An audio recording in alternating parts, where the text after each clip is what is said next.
Yeah, that's summertime. So what I see. One night, four hands. In this episode, we have something very special to share with you. We're at Smyth. We got Chef Vaughan here from New Zealand, Amisfield. Two of the hottest chefs in the world unite in Chicago at the renowned three-star restaurant Smyth. Tonight's guest chef flew his team in a couple of ducks all the way from Queenstown, New Zealand. Chef Vaughan Mabee is making waves in the culinary world, previously at iconic Noma. His bold, creative, and innovative whole animal cooking style has made his restaurant Amisfield one to watch. Our host, John Shields, is the newest 3 Michelin-star chef in the country, an American culinary icon previously at Alinea. His innovative fermentation-forward cooking style creates bold, unique flavor profiles using seasonal produce. It's one of the best restaurants in America right now. Let's dive in and see how these two wildly different menus come together for an unforgettable dining experience. Humbled at the opportunity to do something with John this evening with my team. I've eaten John's food and I think he's a genius, and I'm just trying to gap that a little bit with my creations. Big and powerful and strong and uber creative, and then we kind of fill in the gaps with He's coming back. See, this guy's too humble, you know what I mean? No, but this guy's one of the most talented guys on the planet right now, and his whole being is getting ready to burst onto the scene. We're humbled that he's here and just pumped. The Amisfield Sparkling Pinot Noir, vintage 2016. This is what we call amazaki. Traditionally, it would be made with sake. However, this is non-alcoholic. Made with mame sapote, which is a tropical fruit. You have pineapple leaf as well as lemon leaf. Starting immediately in front of you is one from us in Smyth. This is a quail egg cured in black walnut, nestled into this little sea lettuce tart, topped with a little bit of lightly whipped cream. From our guests at Amisfield, the duck foot, so deboned, fried duck liver parfait that's stuck underneath. First couple of dishes, beautiful combination between, I guess, a yin and yang. Beautiful quail egg with dill undertones and seaweed. It's a wonderful first bite. And Chef Vaughan's classic duck foot, which is actually a duck foot. Crispy, kind of pork crackling type texture, a little bit of foie gras underneath. Really wonderful way to start the meal. Waiting to see a new dish in action tonight. First piece of the season, like really small. Like some are going to be actually a juice of pineapple that we're getting out from Miami. So we're working with a farm down there a lot. I grew up in Florida, so I'm starting to bring a lot of the tropical stuff back into my life a little bit. A ferment of asparagus, looks like a bochi, like salted asparagus trim, and a little bit of sugar. And like so, the liquid comes off and let it sit for about 3 weeks. So sweet, salty piece. We're going to bind it with a jelly made from the shells, and then so you just take the leaf. You'll see it later. I'll tell you all about it. But a leaf, like I guarantee you've never had this leaf. It's pretty cool.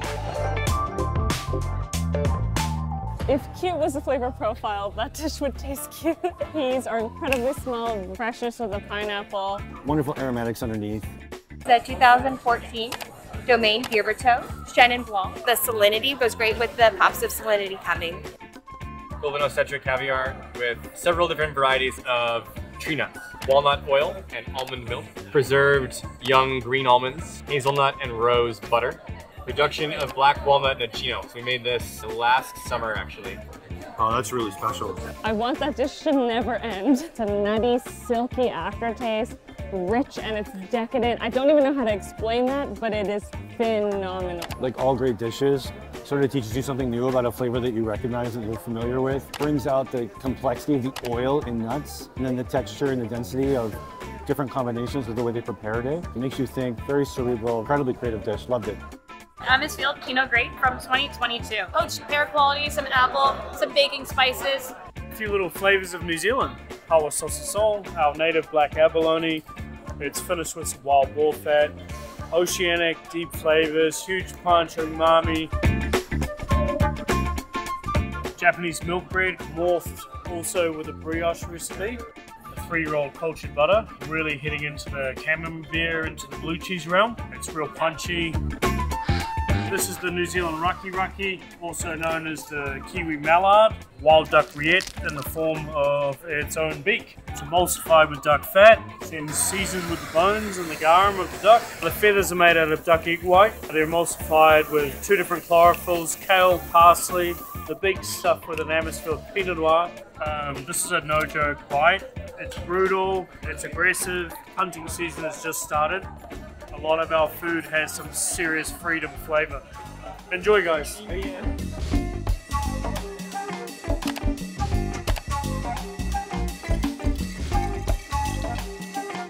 So it's a asparagus juice, lemon, some pink lemon, a lot of citrus. The avocado is a pretty rich fruit, so then we use a lot of acidity to kind of balance that out. California avocado glazed in pistachio, sitting over frozen slushy raw asparagus juice. It's just been seasoned very simply with a little bit of fresh citrus, freshly squeezed peanut milk. It's a very interesting, clever dish. More technical, it's not something that you ever get to experience anywhere else. You don't taste pistachio immediately, you just get that green oil, and then pistachio comes, and then peanut oil. Then you get like that pearl taste of the finger wine, and it just pops of acidity at the end. Really fun, really creative. I love it. It's like, because it's so common and cheap in New Zealand, the lamb sweetbreads back in the day. We kind of eat them when we were kids in New Zealand. Grandmas, they kind of cook them and then they kind of set them in a tureen. Then they'll slice them and make sandwiches out of it. Maine lobster, lamb sweetbreads, fresh out of the fryer, nice and crispy. There's two different types of potato chips. They are dusted with a little bit of beetroot powder and malt vinegar powder. And the sauce is a really, really nice lobster bisque. It smells incredible. Yes, a lobster bisque with a sweetbread, that combination of acidity and ocean, and then like that hearty, warm umami of the sweetbread. Wonderful. I think one of the coolest ones we're doing right now. Floral terrain, 100% Merlot. It's not aged in oak, it's more floral.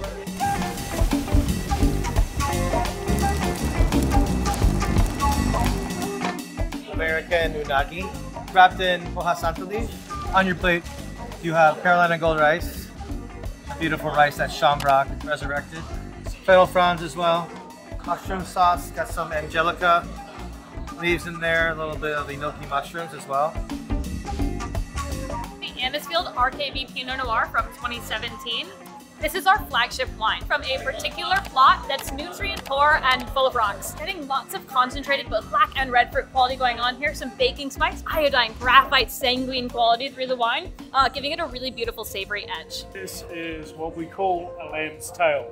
It is a tail, but it's also a story. The story goes in New Zealand, when me and my brother were young, chop all the tails of lamb. End of the day, they'll put them all on wire racks, they have a big gas torch, they'll burn the wool off, braise them until they're gelatinous, put them on the barbecue, they give it heaps of smoke, heaps of fire. It's something that no one eats, it's an untold story. We braise them in Pinot Gris, then wrap them in lamb whole fat. It's covered in a wool. They make the wool out of isomalt, sugar, flavors of rosemary, dehydrated, dry aged lamb fat. I want that kind of dark, kind of almost bitter burn. It reminds me of the flavor of what I remember as a kid. And here we have the lamb's tail that turned into a kiwi taco. Taco is made out of camouflage, parsley, mushroom, vinegar, flamed lamb's tail. On top is a sauce we made over the beautiful American wood with tomato, onions, garlic, habanero peppers. Enjoy. Thank you. Vision Fields lamb, loin, draped over a little slice of tongue, crispy skin, and a sausage made from the livers. Peppery, spicy flowers over it, a little ash made from curry plants, lavender, and rosemary. 20-year Churchill. So this is a tawny port. So it's aged in the barrel, so a lot of the fruit diminishes and you get more of those like oak and cedar notes. Well, this is the wild Patangi Tangi. It's also known as a paradise duck, an endemic bird of New Zealand. For this dish we've made our own version of chocolate to create the beak. On the inside you'll find an elderflower gel. We've got a duck liver ice cream. On the outside we have creme fraiche, and then we finish it with some edible feather, which is smoked duck fat.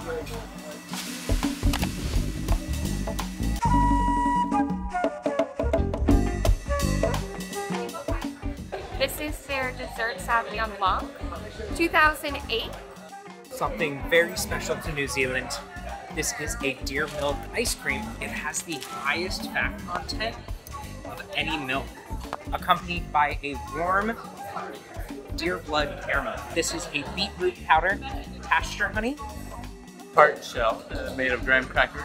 Top that with sunflower seed ganache and salted honey custard, garnishing with an array of beautiful flowers. caramelized white chocolate shell. We fill that with preserved wood and citrus typically found in India and in Asia. Finishing with citrus blossom and last but not least, seaweed. They have been candied with black licorice, filled with green tea mousse.